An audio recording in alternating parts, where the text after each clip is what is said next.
Et quand j'ai inspiré aux disciples « Mettez le dépôt confié en œuvre par moi et mon messager », ils dirent « Nous avons mis en œuvre le dépôt confié et témoignent que nous nous soumettons. » Quand les disciples dirent « Ô Jésus, le Fils de Marie, ton enseigneur peut-il du ciel faire descendre sur nous une table servie ?»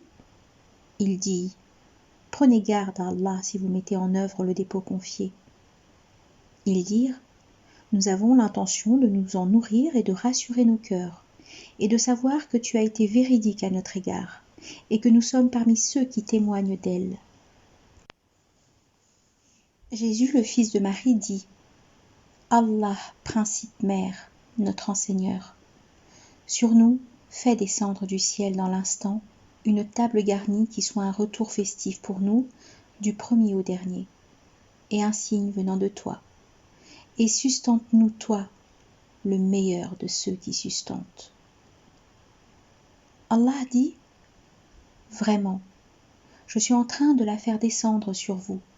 Alors, si quelqu'un parmi vous déniait ultérieurement, je le corrigerai d'une correction dont je ne corrigerai personne d'autre parmi les êtres de l'univers. » Actes des Apôtres, chapitre 1er.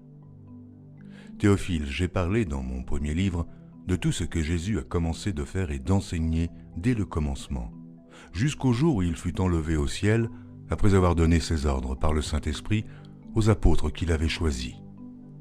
Après qu'il eut souffert, il leur apparut vivant, et leur en donna plusieurs preuves, se montrant à eux pendant 40 jours. Et nous donnâmes rendez-vous à Moïse pendant 30 nuits, et nous les complétâmes par 10 autres.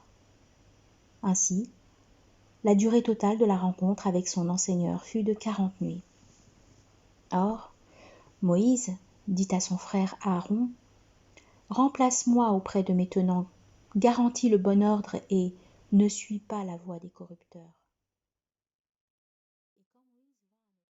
Parlant des choses qui concernent le royaume de Dieu. Comme il se trouvait avec eux, il leur recommanda de ne pas s'éloigner de Jérusalem, mais d'attendre ce que le Père avait promis.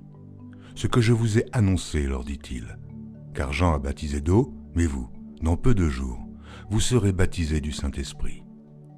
Alors les apôtres réunis lui demandèrent, « Seigneur, est-ce en ce temps que tu rétabliras le royaume d'Israël ?» Il leur répondit, « Ce n'est pas à vous de connaître les temps ou les moments que le Père a fixés de sa propre autorité, mais vous recevrez une puissance, le Saint-Esprit survenant sur vous, et vous serez mes témoins à Jérusalem, dans toute la Judée, dans la Samarie, et jusqu'aux extrémités de la terre. » Après leur avoir dit cela, il fut élevé pendant qu'ils le regardaient, et une nuée le déroba à leurs yeux. Et comme ils avaient les regards fixés vers le ciel pendant qu'ils s'en allaient, voici, 2 hommes vêtus de blanc leur apparurent et dirent, « Hommes galiléens, pourquoi vous arrêtez-vous à regarder au ciel ? » Nani ? Hommes galiléens, pourquoi vous arrêtez-vous à regarder au ciel ?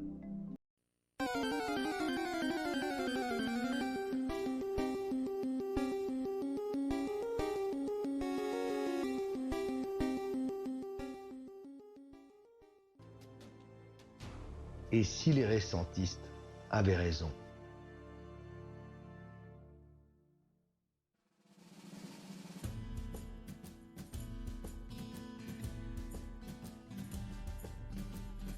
La chose est fort connue de tous les écoliers et des lecteurs d'Astérix. Avant de devenir des Francs puis des Français, nos ancêtres étaient des Gaulois. Pour l'histoire conventionnelle, ces Gaulois très anciens avaient disparu avec l'invasion romaine orchestrée par le célèbre Jules César en -52. Suite à la défaite de Vercingétorix à Alésia, ils étaient alors devenus des Gallo-Romains. Puis, à la chute de l'Empire romain en 476 et le couronnement de Clovis comme premier roi des Francs en l'an 480, la véritable histoire de France débutait. La Gaule avait vécu.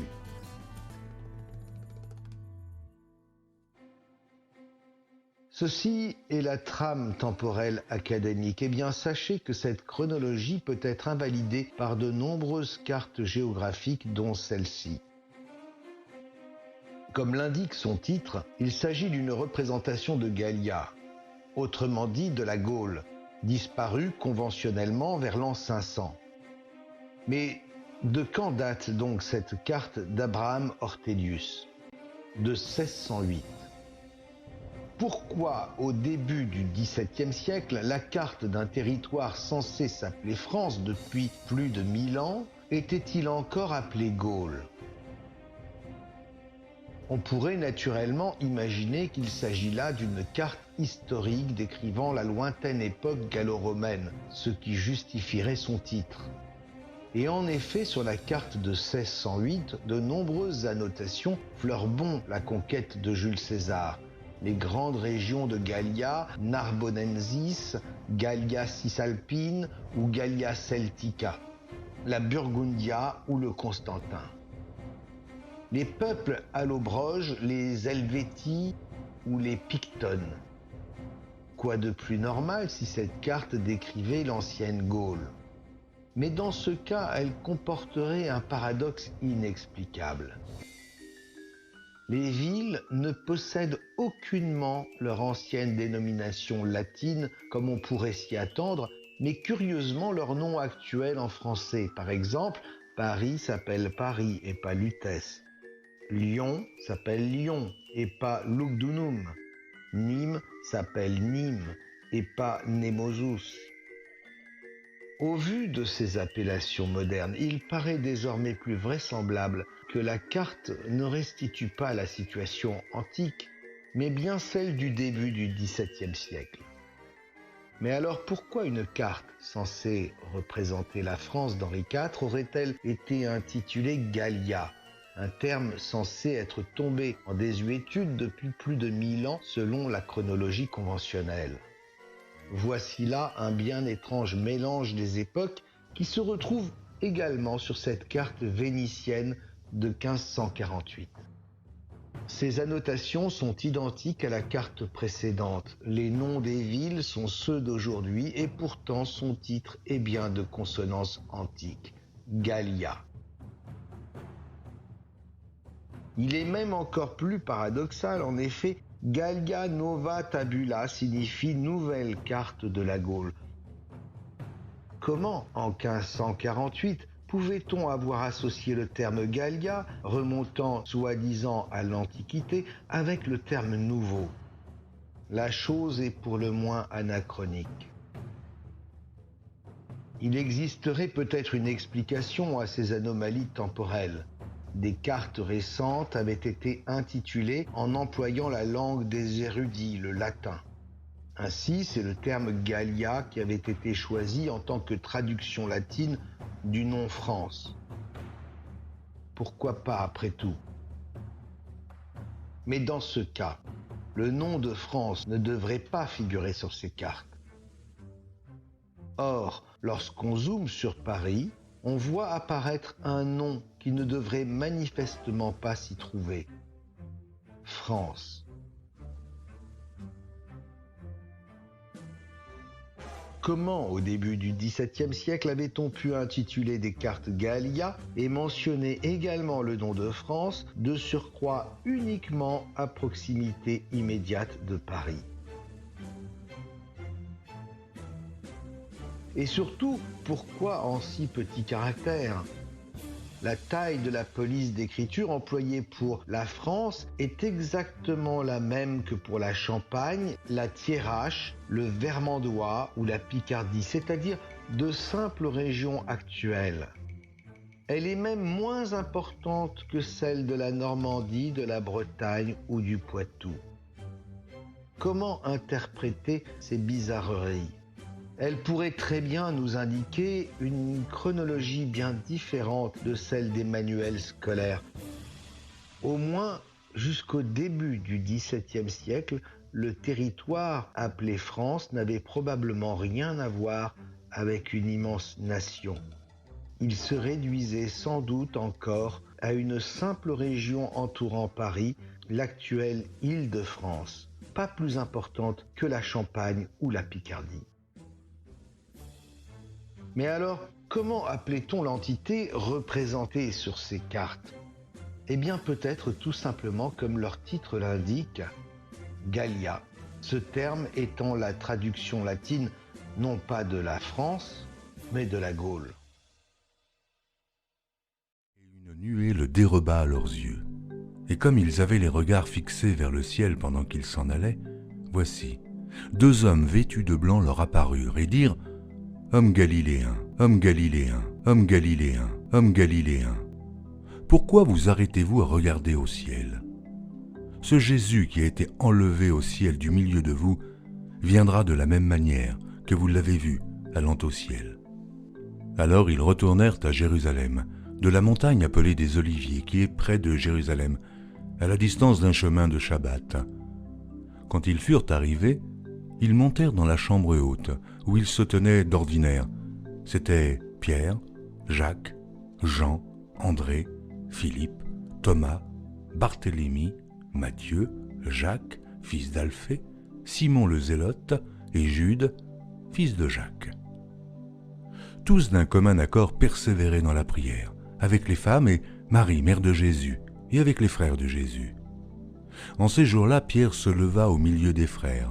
Le nombre des personnes réunies était d'environ 120, et il dit « Hommes frères, il fallait que s'accomplisse ce que le Saint-Esprit dans l'Écriture a annoncé d'avance par la bouche de David, au sujet de Judas, qui a été le guide de ceux qui ont saisi Jésus. Il était compté parmi nous, et il avait part au même ministère. Cet homme, ayant acquis un champ avec le salaire du crime, est tombé, s'est rompu par le milieu du corps, et toutes ses entrailles se sont répandues. La chose a été si connue de tous les habitants de Jérusalem que ce champ a été appelé, dans leur langue, Akeldama, c'est-à-dire champ du sang. Or il est écrit dans le livre des psaumes que sa demeure devienne déserte, et que personne ne l'habite, et qu'un autre prenne sa charge. Il faut donc que parmi ceux qui nous ont accompagnés tout le temps que le Seigneur Jésus a vécu avec nous, depuis le baptême de Jean jusqu'au jour où il a été enlevé du milieu de nous, il y en ait un qui nous soit associé comme témoin de sa résurrection. Ils s'en présentèrent 2, Joseph appelé Barsabas, surnommé Justus, et Matthias. Puis ils firent cette prière, « Seigneur, toi qui connais les cœurs de tous, désigne lequel de ces 2 tu as choisi, afin qu'ils aient part à ce ministère et à cet apostolat que Judas a abandonné pour aller en son lieu. » Ils tirèrent au sort, et le sort tomba sur Matthias, qui fut associé aux 11 apôtres. Le jour de la Pentecôte, ils étaient tous ensemble dans le même lieu. Tout à coup, il vint du ciel un bruit comme celui d'un vent impétueux, et il remplit toute la maison où ils étaient assis. Des langues, semblables à des langues de feu, leur apparurent, séparées les unes des autres, et se posèrent sur chacun d'eux. Et ils furent tous remplis du Saint-Esprit, et se mirent à parler en d'autres langues, selon que l'Esprit leur donnait de s'exprimer. Or, il y avait en ces jours à Jérusalem des Juifs, hommes pieux, de toutes les nations qui sont sous le ciel. Au bruit qui eut lieu, la multitude accourut, et elle fut confondue parce que chacun les entendait parler dans sa propre langue. Ils étaient tous dans l'étonnement et la surprise, et ils se disaient les uns aux autres, « Voici ces gens qui parlent, ne sont-ils pas tous galiléens? Et comment les entendons-nous dans notre propre langue, à chacun dans notre langue maternelle? Parthès, Médès, Élamite, ceux qui habitent la Mésopotamie, la Judée, la Cappadoce, le Pont, l'Asie, la Phrygie, la Pamphylie, l'Égypte, le territoire de la Libye voisine, de Cyrène, et ceux qui sont venus de Rome, juifs et prosélytes, crétois et arabes, comment les entendons-nous parler dans nos langues des merveilles de Dieu? Ils étaient tous dans l'étonnement et, ne sachant que penser, ils se disaient les uns aux autres, « Que veut dire ceci ?» Mais d'autres se moquaient et disaient, « Oh, ils sont pleins de vin doux. » Alors Pierre, se présentant avec les 11, éleva la voix et leur parla en ces termes.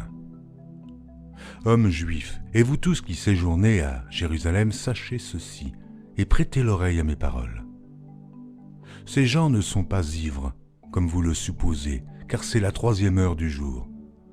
Mais c'est ici ce qui a été dit par le prophète Joël. Dans les derniers jours, dit Dieu, je répandrai de mon esprit sur toute chair. Vos fils et vos filles prophétiseront. Vos jeunes gens auront des visions et vos vieillards auront des songes. Oui, sur mes serviteurs et sur mes servantes, dans ces jours-là, je répandrai de mon esprit et ils prophétiseront. Je ferai paraître des prodiges en haut dans le ciel et des miracles en bas sur la terre, du sang, du feu et une vapeur de fumée. Le soleil se changera en ténèbres et la lune en sang avant l'arrivée du jour du Seigneur.